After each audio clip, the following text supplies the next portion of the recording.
Sunday Standard carried a headline, "The weakest link to criminal prosecution in this country, the fight against corruption, is the Office of the Director of Public Prosecution."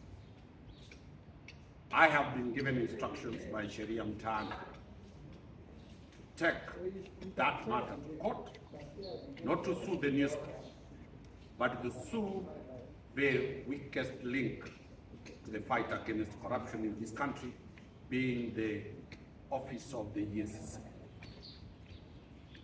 One, before 2010, before the 27th of August 2010, the office of the ODPP was a branch under the office of the Attorney General.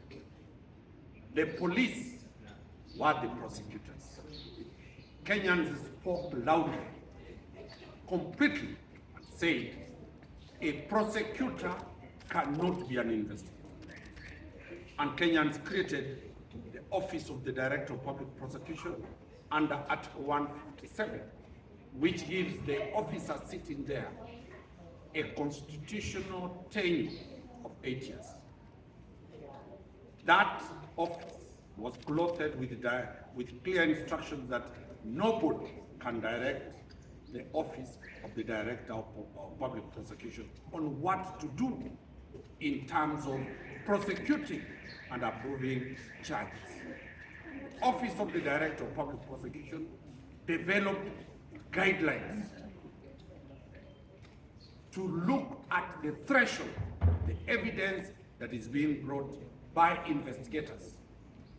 Does that evidence satisfy the threshold for a conviction in court? Out of this, very many files that are being presented to the Office of the Director of Public Prosecution have been rejected because they don't meet those standards. The Office of the Director of Public Prosecution approves charges, all of them in the whole country. The DCI sends almost 94% of all the files the DPP looks at are files coming from DCI, the whole country. The General Police, that is the OCS, the JDs, General Duties, account for around 5% of those that come. You hear any noise from the Inspector General of Police. What is the biggest problem in the fight against corruption? The law is very, very, very settled that before you arrest, you must have gotten approval from the DPP to arrest, so that you are arresting somebody to take him to court. EACC, a complaint is launched. After 2 to 3 days, they'll carry media, go and arrest a governor, go and arrest a member of parliament, go and arrest anybody, drag him to the offices of EACC. Statement has not even been taken by the complainant. Then that person is taken to Kilimani police station to stay overnight, then is released on EACC on police board. The investigation will take a minimum of 6 months. The investigations of EACC normally takes 2 to 3 years. Then the file is sent to the DPP.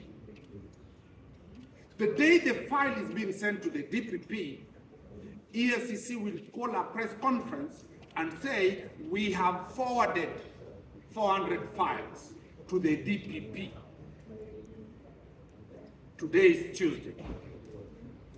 On Friday, the EACC will say, we have not gotten a response from the DPP. The investigations took 3 years. The DPP must look at every file, analyze the evidence, then make 2 things. 1, tell the EACC, go and cover these areas.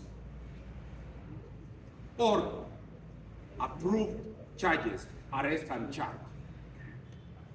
The DPP has, I've said, 98% of his work from other investigative agencies, not only the EACC. So the noise we are seeing is purely calculated to depict the Office of the Director of Public Prosecution as not working or as being the impediment towards arresting and charging me. The questions I push to the EACC and in the petition we shall be filing through Shadrach Omboi and Sheria Mtaani are: one, what is the conviction rate of the EACC? So that we know the amount of resources government, the citizens are pushing there. What is their success rate in terms of conviction? Number two, they have raised issues that the DPP withdraws matters. Every year, the DPP files a report, an annual report to Parliament. And from the report, the media can check every year, the whole country, a minimum of 3,000 files are withdrawn every year. There's a year they withdrew more than 5,000 matters. Why? Article 157 allows the DPP to review files. And the review can be occasioned by the lawyers, the defense team, writing to the DPP and saying, these are the facts that the investigator failed to have. Relook at that file. The DPP can relook at that file and terminate and request to withdraw that matter. Article 157, sub-article 11, allows the DPP on his own motion. As the case is progressing here at Milimani, the DPP who is in court can look at the witnesses, how they are coming, and recommends a review of that file. And the review can come out that it complies with Article 157.11, that the DPP as the custodian to ensure there is no abuse of criminal justice system will apply for withdrawal. 157.8.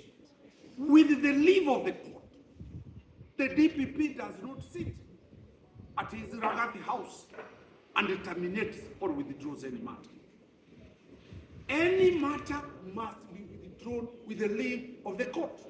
Some of the media here, you'll look at your records and you'll find some matters the DPP, the courts have rejected the application for withdrawal.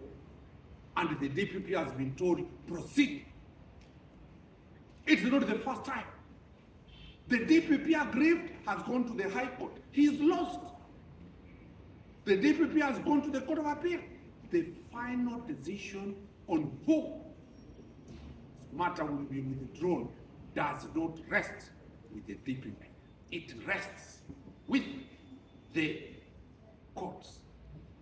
Another very critical issue is the question of the DPP's powers to decide not to charge.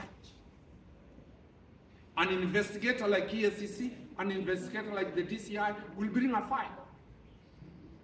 Polly, they do not have the power to decide who to be charged. I know very well, and it is in public knowledge, that the DPP, the EACC has been fighting to have powers to prosecute.